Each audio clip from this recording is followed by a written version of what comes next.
Napoleonic era, 1799 to 1815, marked a pivotal transformation in French governance, transitioning from the revolutionary ideals of the French Republic to the centralized authority of the French Empire. Napoleon Bonaparte's rise to power was characterized by his ability to maintain the illusion of republican values while consolidating personal authority. His governance blended revolutionary principles with monarchical traditions, leading to the eventual establishment of the First French Empire in 1804. This essay explores the transformation from republic to empire under Napoleon, focusing on his administrative reforms, legal system, economic policies, military dominance, and the role of propaganda in legitimizing his rule. The end of the French Republic, the coup of 18 Brumaire. By 1799, the French Republic, established in 1792 after the fall of the monarchy, was in crisis. The Directory, the governing body of the time, faced corruption, economic instability, and military threats from both royalists and radical revolutionaries. The coup of 18th Brumaire, November 9, 1799, led by Napoleon and his allies, including Emmanuel Sieyès, overthrew the Directory and replaced it with the Consulate. This marked the beginning of a shift away from republican governance. Napoleon, as first consul, initially presented himself as a defender of revolutionary ideals, maintaining institutions like the legislature and universal male suffrage. However, in practice, he centralized power in the executive branch, reducing the influence of elected bodies.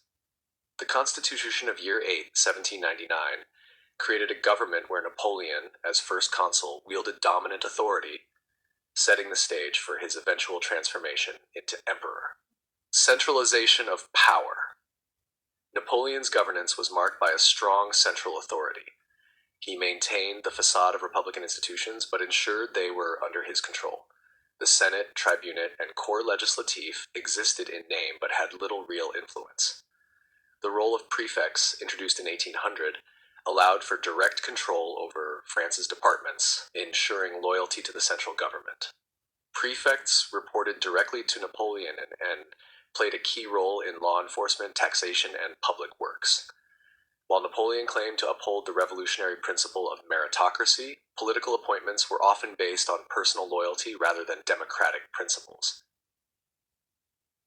The plebiscites of 1800 and 1802, used to confirm his leadership, were carefully controlled, reinforcing his authority while maintaining a democratic appearance. The Concordat of 1801, reconciliation with the Church. One of Napoleon's most significant political maneuvers was the Concordat of 1801, an agreement with Pope Pius VII that re-established relations between France and the Catholic Church. The French Revolution had led to the secularization of the state and hostility toward the Church, but Napoleon saw religion as a useful tool for social stability.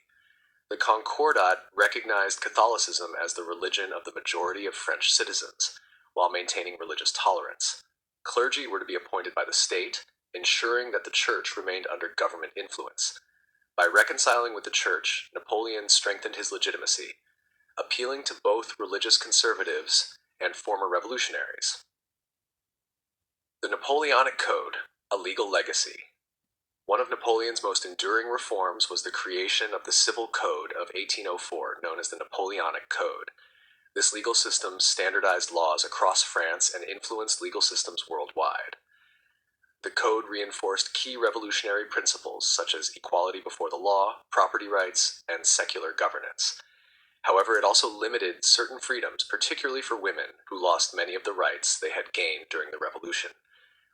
The Napoleonic Code replaced the chaotic legal system of the Ancien Regime and revolutionary France with a clear, uniform set of laws. It served as a foundation for governance in the empire and in territories under French influence, ensuring administrative consistency across Napoleon's domain. Economic and financial reforms. Napoleon recognized that a stable economy was crucial for consolidating power. He introduced several financial reforms, including the creation of the Bank of France in 1800, which centralized financial control and stabilized the currency. Tax collection was restructured, reducing corruption and ensuring a steady flow of revenue to the state. Infrastructure projects, including roads, bridges, and canals, were prioritized to stimulate economic growth. Napoleon's economic policies encouraged industrial production and trade, although the Continental System, 1806, designed to weaken Britain's economy through a trade blockade, ultimately harmed France and its allies more than its intended target. Military dominance and the role of war. Napoleon's governance was inextricably linked to military success. His control over France was maintained and expanded through constant warfare. The French military, reorganized and professionalized under his leadership, became a tool of governance as much as a defense force. The early victories of the Napoleonic Wars, 1803 to 1815, particularly at Austerlitz, 1805, and Jena Auerstedt, 1806, solidified his authority. The expansion of the French Empire allowed Napoleon to reward loyal supporters with land, titles, and positions, ensuring their continued allegiance. However, constant warfare also placed strains on the empire.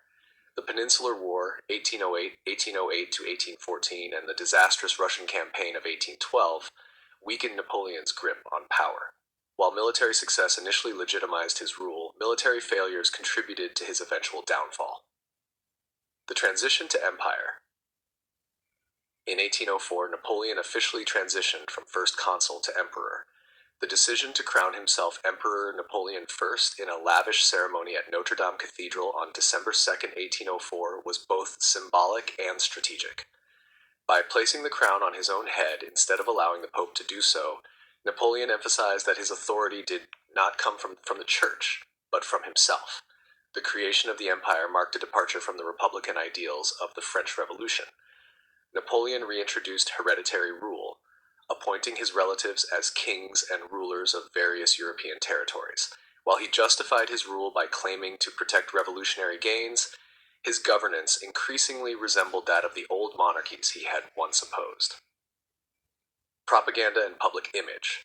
Napoleon skillfully used propaganda to maintain his legitimacy. State-controlled newspapers, art, and public ceremonies reinforced his image as a military genius, a defender of the revolution, and a unifying national leader. Paintings by artists like Jacques-Louis David glorified his achievements, while censorship ensured that dissenting voices were suppressed.